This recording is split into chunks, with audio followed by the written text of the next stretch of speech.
Have you ever laid your head on the pillow completely exhausted, even on a day without physical effort, feeling as if you had fought an invisible war?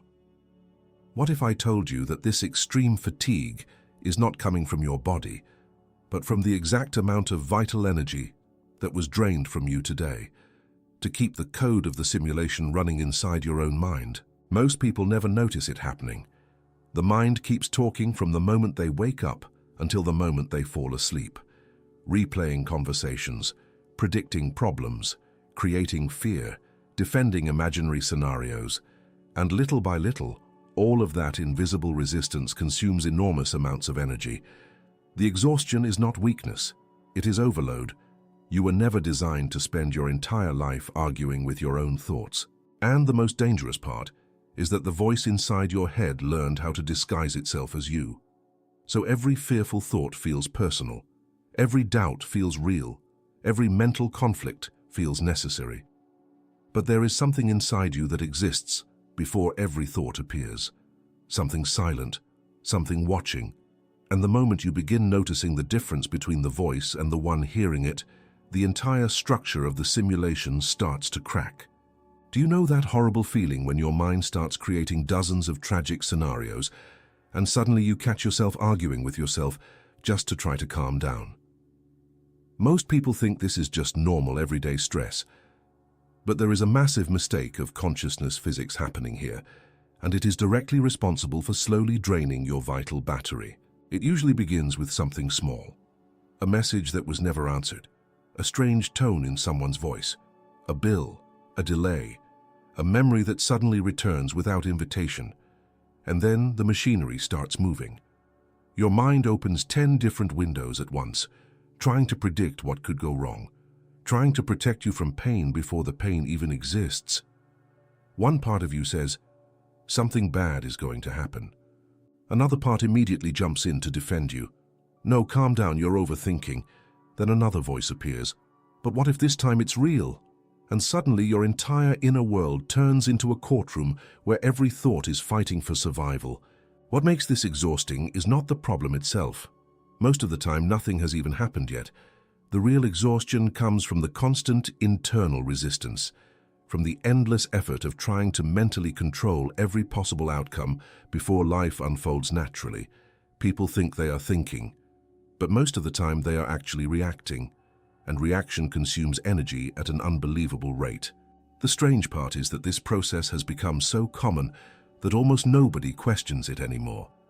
Entire lives are being lived inside invisible mental arguments, while driving, while showering, while trying to sleep, while talking to loved ones. The body may be sitting still, but internally there is a war happening every hour of the day.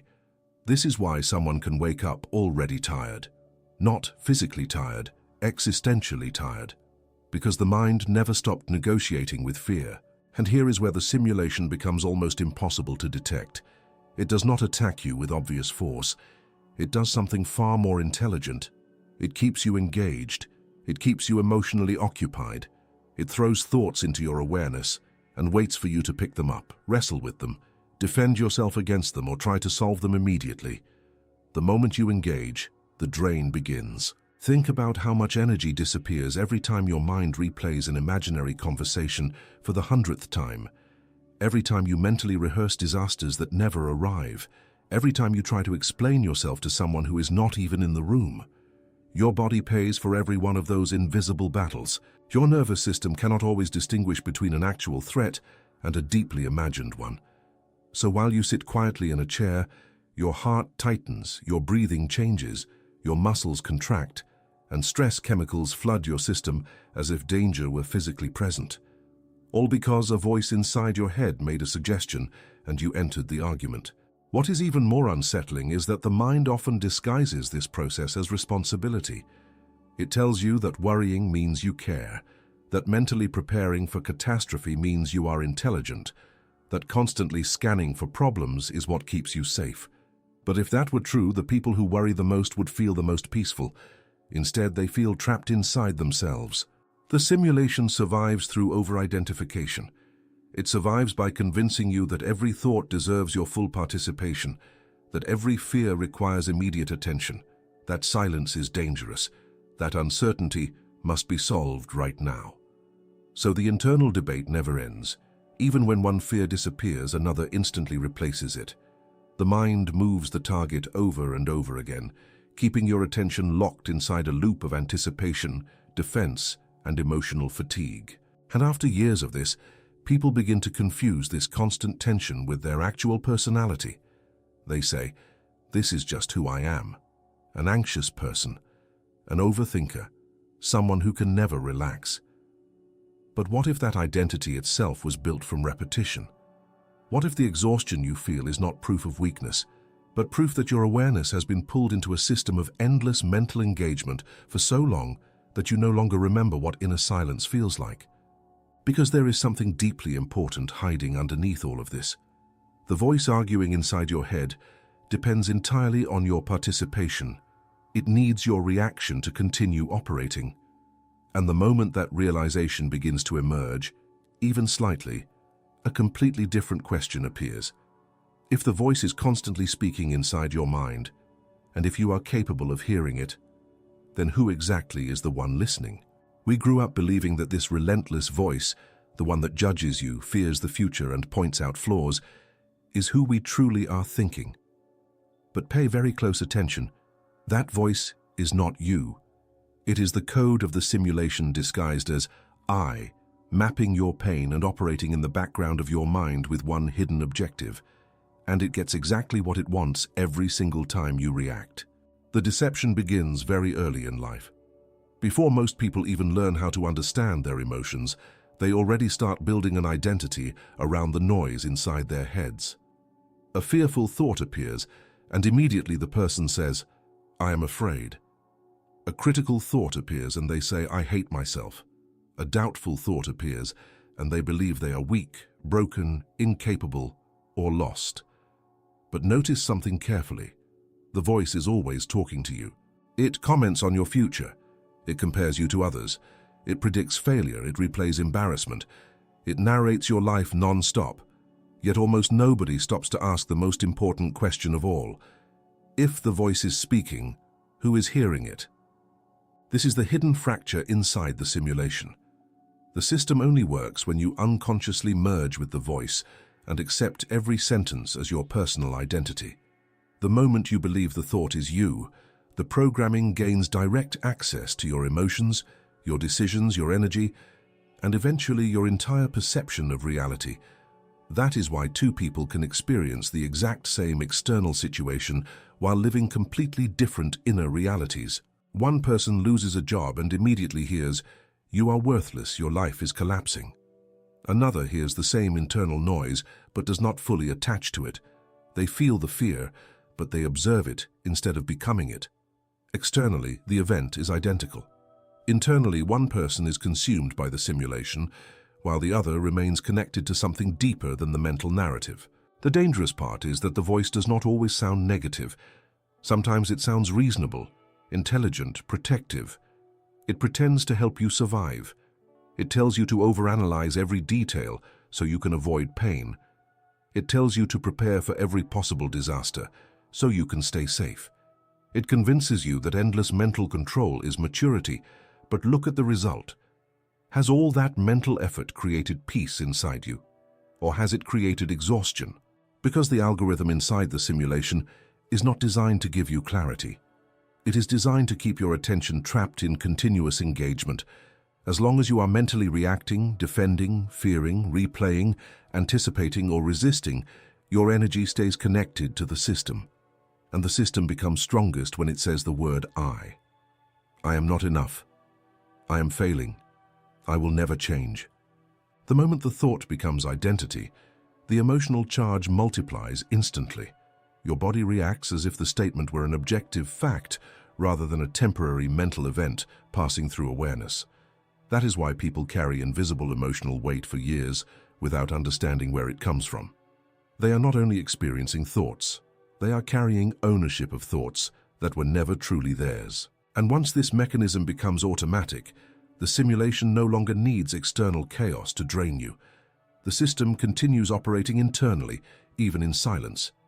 You can be alone in a quiet room and still feel pressure, still feel tension, still feel hunted by something invisible. Because the algorithm has learned your patterns. It knows which fears activate you fastest. It knows which memories reopen emotional wounds. It knows exactly which insecurities will pull your attention back into the loop, and every reaction reinforces the identity even further. This is why people often feel trapped in cycles they swear they want to escape. They try to think their way out using the same mechanism that is draining them. They fight thought with more thought, fear with more mental control, noise with more internal noise. The simulation loves this, because the distracted mind never notices the deeper truth hiding underneath all the movement. Thoughts appear on their own. You did not consciously choose the next fear before it arrived. You did not sit down and intentionally create the next intrusive scenario. The voice simply emerged, as if a program had activated in the background of your awareness, and yet something else was already there before the thought arrived. Something silent, something watching, something capable of noticing the entire process unfold in real time. The moment a person begins separating themselves from the voice, even slightly, the entire structure starts to weaken, because now the thought is no longer operating as identity. It becomes observable, and what can be observed can no longer fully control the observer. But this is also where the pressure often intensifies, because once the simulation feels its grip loosening, the internal noise tends to become louder, faster, more emotional, and more convincing, pulling the nervous system into an even deeper state of tension and energetic exhaustion. Every time the voice throws a doubt at you, and you panic trying to find a solution or trying to prove it wrong, the pressure inside you escalates to a critical level. Your heart races, your anxiety increases, and your physical reality begins to stagnate. Your exhaustion is not weakness. It is simply the extremely high cost of spending 24 hours a day arguing with a line of programming. Most people do not realize how much energy is consumed by invisible resistance. They think exhaustion only comes from physical labor, difficult schedules, or lack of sleep. But there are people sleeping 8 hours a night and still waking up depleted because the real drain is happening underneath the surface, inside the constant friction between awareness and mental noise. The body keeps score of every internal battle, every imagined argument, every future catastrophe rehearsed 100 times, every attempt to mentally control what has not happened yet. The simulation feeds on this loop because it turns your own life force against you. Instead of your attention being used for presence, creativity, clarity, or genuine action, it becomes trapped in emergency mode. Your system starts behaving as if danger is everywhere, even during completely ordinary moments. You answer an email while carrying tension in your chest. You sit at dinner while mentally replaying tomorrow's fears. You try to rest while your mind scans for problems that do not exist yet. And over time, the nervous system forgets what safety feels like. This is why so many people secretly feel overwhelmed even when nothing dramatic is happening externally. Their exhaustion is cumulative. It is the accumulation of thousands of small moments of inner resistance, repeated day after day without interruption. The mind says, "What if everything falls apart?" And immediately the body reacts. Muscles tighten, breathing shortens, focus collapses, energy drops. Then the mind notices the discomfort it created and interprets it as proof that the fear must be real. This is how the simulation locks the loop into place. The thought creates tension. The tension feels convincing, and the convincing feeling generates more fearful thoughts. Eventually, the person becomes trapped inside a self-reinforcing cycle where mental activity continuously produces physical exhaustion, and physical exhaustion makes the mind even more vulnerable to fear. After enough repetition, this state starts feeling normal. People begin identifying themselves as permanently anxious, permanently stressed, permanently drained. But what they are actually experiencing is prolonged internal overload. The human system was never designed to sustain non-stop psychological conflict every waking hour. And yet that is exactly what millions of people are doing. Even moments that should feel simple become mentally heavy. A text message becomes a threat. Silence becomes rejection. Uncertainty becomes danger. The mind interprets neutral events through layers of accumulated tension, and the body pays the price every single time. What makes this even harder to detect is that modern life often rewards this state. Hypervigilance gets praised as responsibility, overthinking gets mistaken for intelligence, emotional exhaustion gets normalized as ambition. People are celebrated for constantly pushing themselves while quietly collapsing inside. But there is a hidden consequence to living in permanent mental defense mode. Your perception of reality starts shrinking. When all your energy is consumed by internal survival, creativity disappears. Intuition becomes harder to hear. Presence fades. Small problems feel enormous because the nervous system no longer has the capacity to process them calmly. This is why prolonged mental conflict often creates a strange sensation of stagnation in life. It becomes difficult to move forward, difficult to make clear decisions, difficult to feel connected to anything meaningful. The person may still function externally, but internally they feel disconnected from themselves. Not because they are broken, because their energy is being continuously redirected into maintaining psychological conflict. And the simulation becomes more efficient the longer this continues. At some point, the mind no longer even needs a real trigger. The system begins generating stress automatically. The moment one problem disappears, another immediately takes its place. If there is nothing to fear externally, the voice searches internally. It revisits the past. It predicts the future. It manufactures emotional friction simply to keep the cycle active. This is why peace can feel uncomfortable for some people. Silence feels unfamiliar. Stillness feels suspicious. The nervous system becomes so adapted to tension that calmness almost feels unsafe. And this is the trap very few people notice. The more exhausted someone becomes, the more desperately they try to regain control through force. They try to overpower thoughts, suppress emotions, dominate the mind, and force themselves into positivity. But this effort itself creates more strain. The resistance becomes fuel, the fighting becomes continuation, which leads directly into one of the greatest misunderstandings in modern spirituality and self-development: the belief that freedom comes from winning the war against the mind, instead of understanding why the war itself keeps the simulation alive. This is exactly the point where everything you were taught about spirituality and self-development falls apart and the illusion breaks.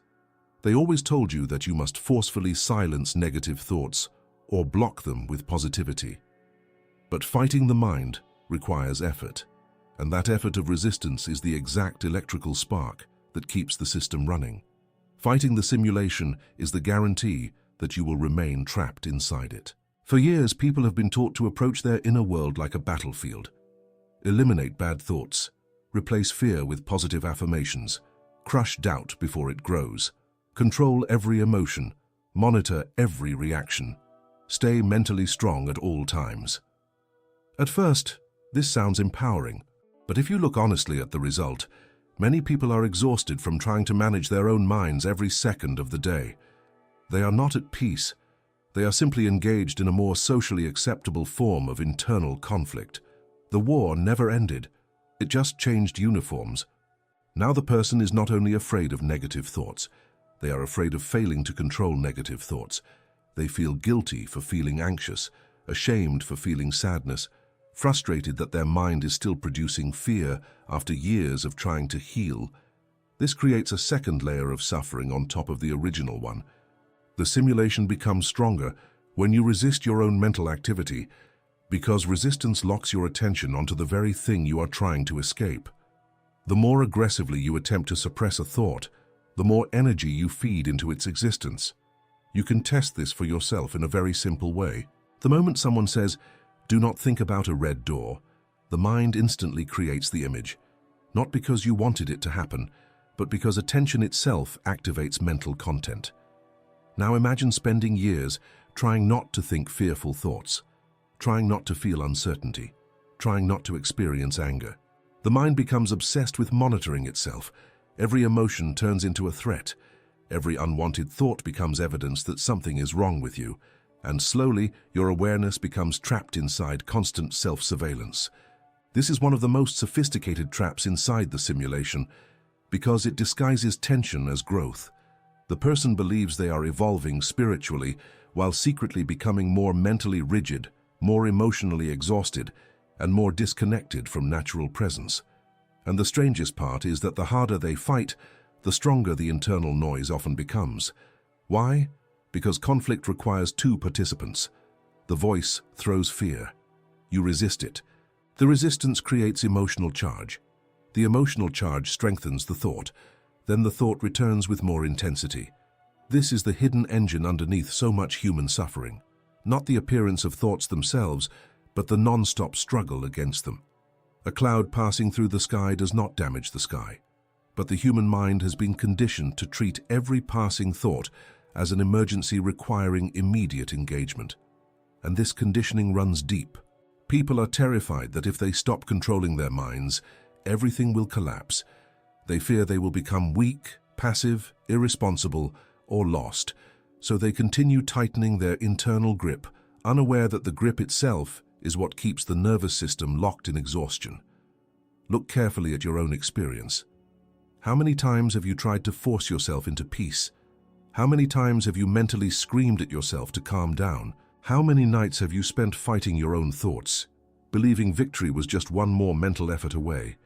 And yet the harder you force silence, the louder the internal pressure becomes, because peace is not created through domination. It appears when unnecessary resistance stops consuming energy. This changes everything. It means freedom is not about controlling every thought that enters your awareness. It means your liberation begins the moment you stop unconsciously volunteering for every internal argument. The simulation cannot survive without your participation. That does not mean thoughts will disappear overnight. The voice may still speak, fear may still arise, old emotional patterns may still surface, but the entire structure begins weakening the moment you stop treating every mental movement as a command that must be obeyed, solved, or defeated. And this is where many people encounter a strange realization. The instant they stop fighting the mind for a few brief seconds, something unexpected appears underneath the noise. Not another thought, not another technique, but a quiet space that was already there before the conflict began. A stillness that does not require force, a presence that does not argue. And this is precisely the blind spot the simulation cannot fully process, because the system depends entirely on friction, reaction, and unconscious engagement to maintain its hold over your awareness. If friction and struggle are what feed the algorithm, how do we disconnect from a system that seems to exist inside of us? There is a state of presence that the laws of this simulation simply cannot compute. It is a critical flaw in the matrix, a posture that requires absolutely no force from you, yet causes the entire mechanism to short-circuit and instantly freeze due to lack of fuel. The strange thing is that this state is not something you need to create. It already exists underneath the noise, beneath the anxiety, beneath the mental debates, beneath the endless internal commentary that has been demanding your attention for years. Most people miss it because they are looking for something dramatic, a mystical explosion, a supernatural feeling, a perfect state of eternal calm. But the blind spot of the simulation is far simpler than that. It begins the moment you stop fighting what is happening inside you, not because you gave up, because you finally stopped feeding the loop. There is a profound difference between experiencing a thought and becoming psychologically entangled with it. One drains your energy, the other does not. Imagine standing beside a busy highway. Cars are moving fast in every direction, noise is everywhere, but you remain on the sidewalk, simply watching. You do not chase the cars. You do not try to stop traffic with your hands. You do not scream at the vehicles to disappear. You observe. Thoughts behave the same way. The problem was never that the mind produces movement. The problem is that most people step directly into traffic every time a thought appears. They chase it, argue with it, fear it, defend against it, or attempt to control it. And the simulation survives through that constant engagement. But observation without resistance changes the entire dynamic. The moment a fearful thought appears and you simply notice it without mentally grabbing onto it, something unusual happens. The thought may still exist for a few moments, but it loses momentum. Without emotional friction, it has nothing to push against. This is why pure presence feels so unfamiliar at first. The mind expects conflict, it expects reaction, it expects participation. When none comes, there is often a brief gap, a strange silence, almost like a system waiting for input that never arrives. Most people overlook these moments because they are subtle, but they are incredibly important.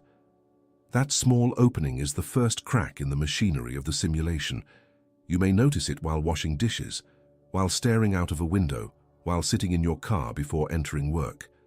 For 2 or 3 seconds, the internal noise pauses, and suddenly there is just awareness itself. No argument, no defense, no urgency, just simple presence existing without effort. And in that moment, energy stops leaking. This is why certain ordinary experiences sometimes feel strangely healing even when nothing external has changed. A quiet walk, rain hitting the ground, looking at the ocean, listening to distant sounds at night. During these moments, the mind temporarily loosens its grip, and awareness reconnects with direct experience instead of non-stop psychological interpretation. The simulation cannot fully dominate a person who is rooted in direct presence, because presence interrupts the cycle of unconscious reaction. That is the flaw. The system can provoke thoughts, it can stimulate emotional patterns, it can replay memories and project fears, but it cannot force identification. That final step requires your unconscious participation, and once a person begins seeing this clearly, something inside them starts changing. Not through force, not through discipline, through recognition. They begin noticing how often the mind tries to pull them back into unnecessary conflict. A memory appears, the body tightens, a fearful prediction arises, anxiety starts building. But now there is a small space between the thought and the reaction, and inside that space, awareness has a choice. Not a choice to control the mind, a choice to stop feeding it. This is why presence is so powerful. It is not passive weakness. It is the refusal to unconsciously donate your life force to every mental movement passing through awareness. The simulation depends on automatic reactions. Presence interrupts automation. And when this interruption happens repeatedly, the nervous system slowly begins remembering something it had forgotten long ago: safety without control. For many people, this realization feels almost shocking at first. They spent years believing freedom would come from mastering thought, purifying thought, or eliminating thought entirely. But the deeper truth is far quieter than that. Freedom begins when thoughts are allowed to exist without immediately becoming personal reality. And this becomes unmistakably clear the moment a person stops theorizing about presence and directly experiences it for themselves, even for a few seconds at a time. We are going to do this together here and now. Stop trying to control what you are feeling. Just let the next thought come. Let the voice inside your head speak. But under no circumstances should you answer it. Just listen, as if you were hearing a neighbor's radio playing somewhere down the street. Do you notice this space of silence that just opened up, this instant relief? You have just cut off the system's energy supply. At first, the mind may become louder the moment you stop reacting to it. That surprises many people.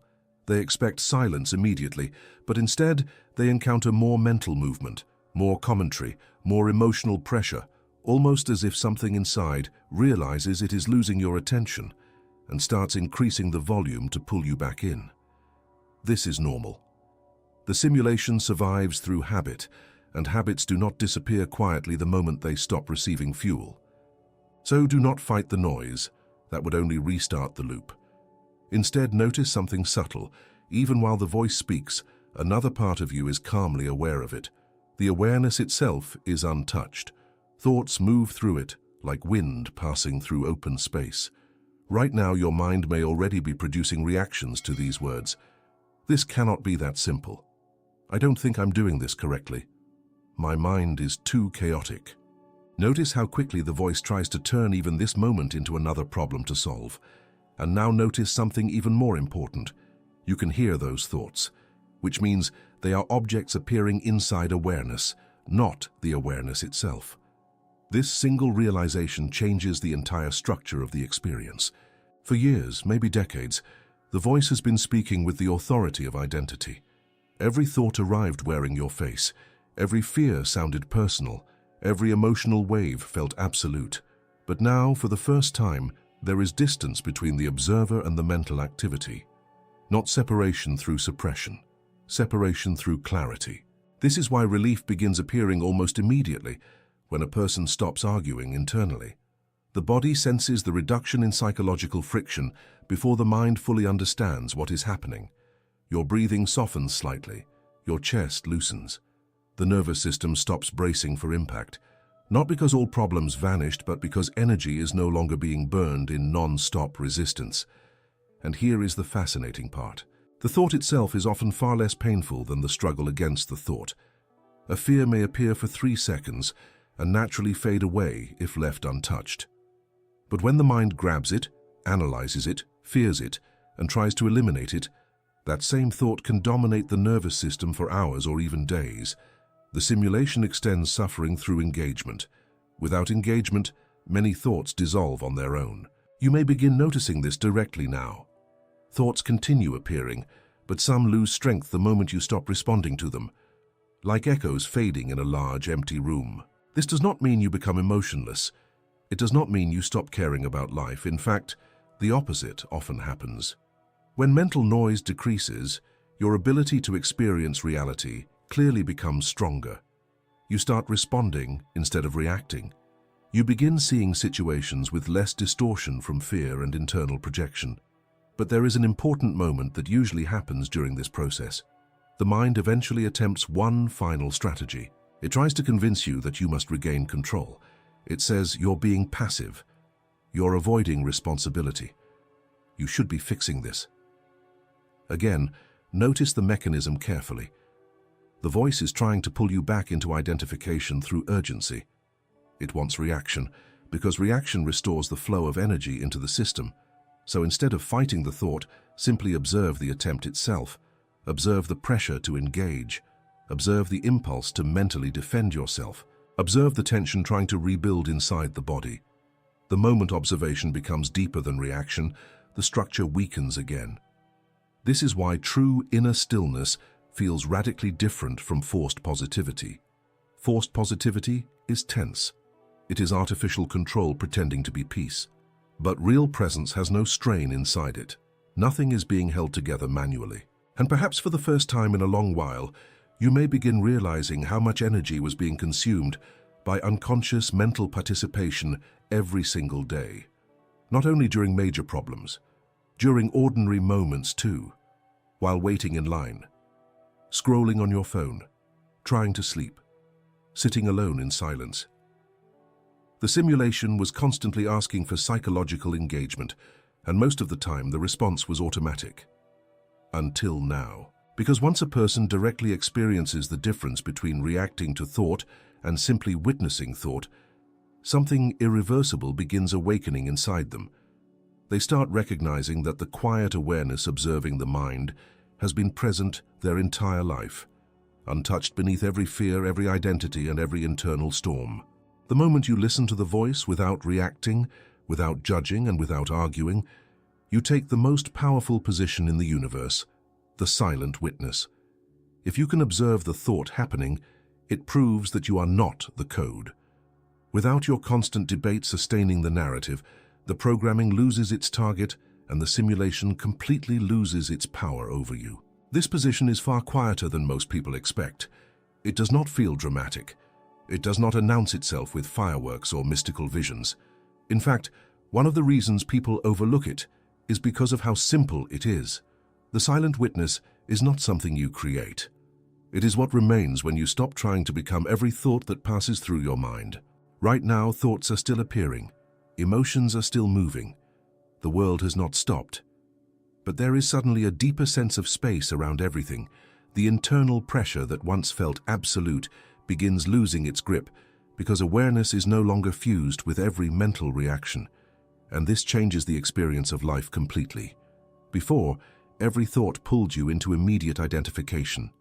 A fear appeared and you became afraid. A judgment appeared and you became insecure. A memory surfaced and you emotionally traveled back into the past.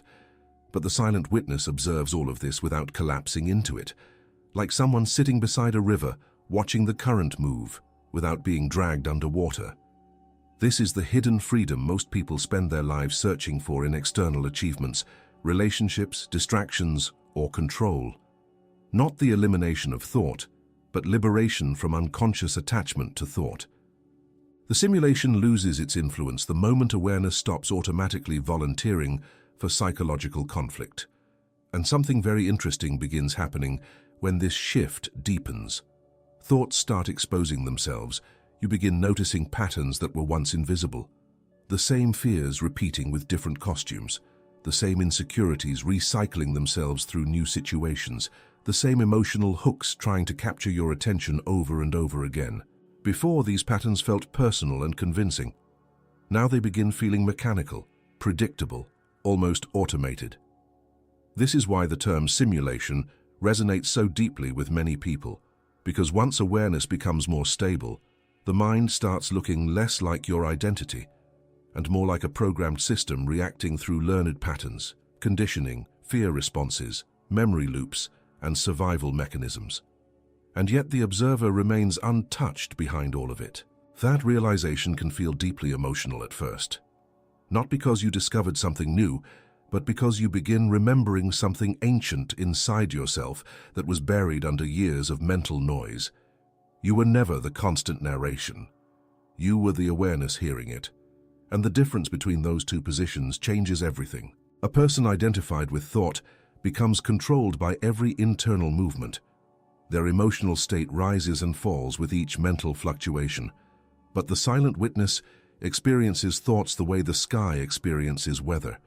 Storms may pass through, but the sky itself remains open and unchanged behind them. This does not mean life becomes perfect overnight. The body may still feel stress sometimes. Old emotional habits may still appear. Certain situations may still trigger fear or sadness. But now there is consciousness inside the experience, space, observation, and that space interrupts the automatic chain reaction that once consumed enormous amounts of energy. You stop feeding every spark until it becomes a wildfire. This also creates a profound shift in relationships with other people. When someone criticizes you, the mind may still react for a moment, but you no longer disappear into the reaction completely. When uncertainty appears, you can feel discomfort without instantly building catastrophic stories around it.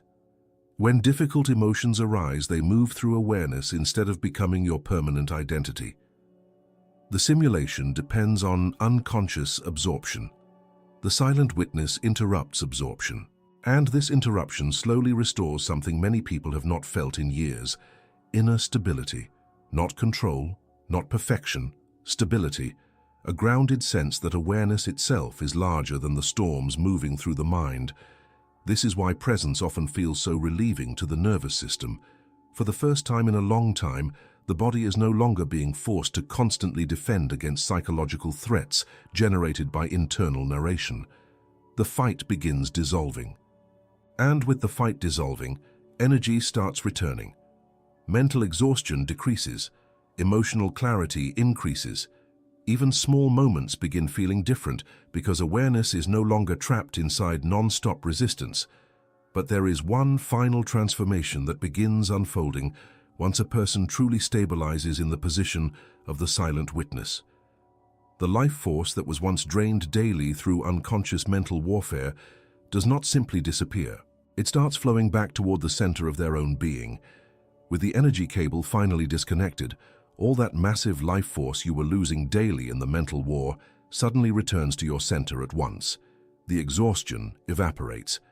It is not that the outside world will stop trying to provoke you, but now problems no longer drain your soul, because by refusing to interact, you have become impermeable to the traps of the system. What surprises most people is how much energy was trapped inside unconscious mental conflict for years. They thought they were simply tired from life, from work, from responsibilities, from getting older. But when the constant inner resistance begins fading, something remarkable happens. The body feels lighter, decisions become clearer. Even ordinary moments regain a strange sense of depth and aliveness. Not because reality changed overnight, because your energy is no longer being consumed by non-stop psychological warfare. The simulation was never only draining your attention, it was draining your vitality. Every imagined argument, every fearful projection, every attempt to mentally control the future acted like an invisible leak in your system. And when those leaks begin closing, the energy that once disappeared into anxiety starts becoming available again for actual living. You begin noticing this in simple moments first.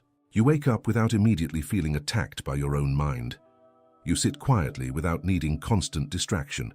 You face uncertainty without collapsing into panic. Problems still exist, but they no longer invade your entire nervous system the way they once did. That is real power. Not domination over life, not emotional numbness, but the ability to remain internally grounded while experiences move around you. For many people, this feels almost unfamiliar in the beginning because they spent so many years identifying with stress that calmness itself seems strange. They became accustomed to living in a permanent state of inner contraction. Their minds were always preparing, defending, anticipating, scanning for danger, and now there is space, breathing room, silence where constant tension used to be. The nervous system starts remembering what it feels like to exist without carrying invisible psychological armor every second of the day. This changes the quality of perception itself.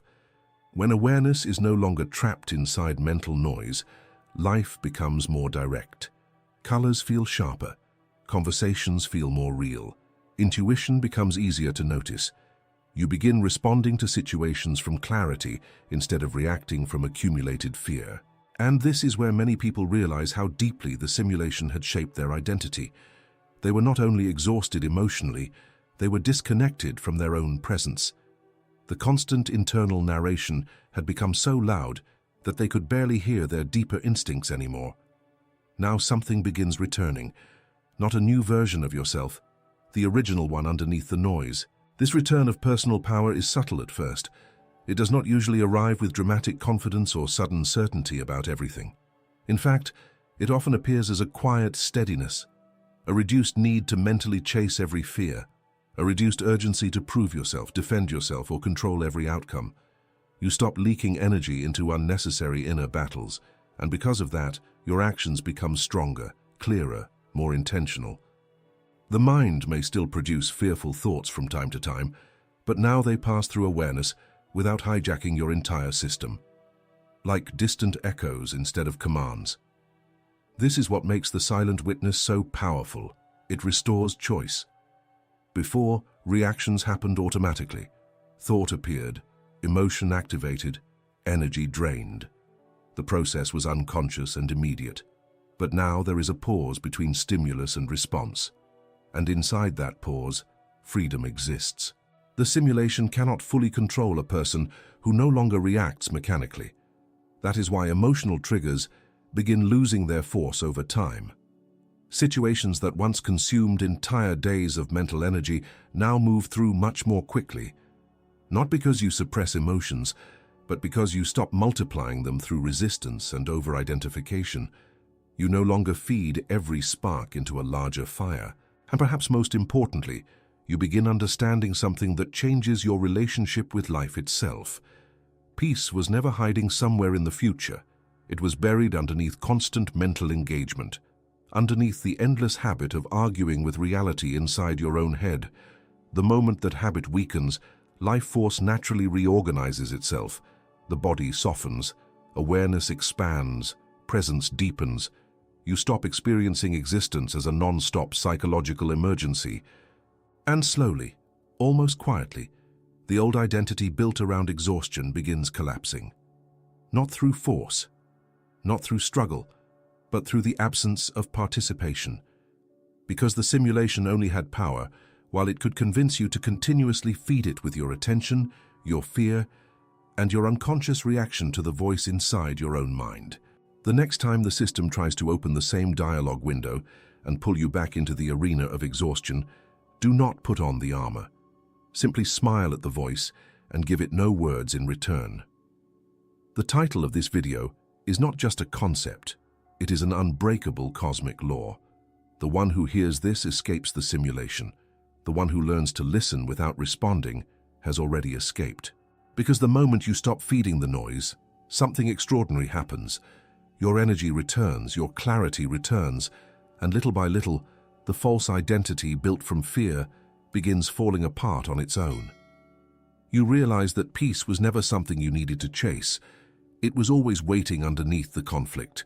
So the next time the mind demands a reaction, pause for 1 second and remember, you are the one observing the storm, not the storm itself. If you stayed with me until the end, write in the comments, I am no longer feeding the simulation. And if this message connected with you deeply, watch one of the videos appearing on your screen right now. There is much more waiting for you there, and if you want to support the channel and help this work continue, become a member. Exclusive content will be coming very soon.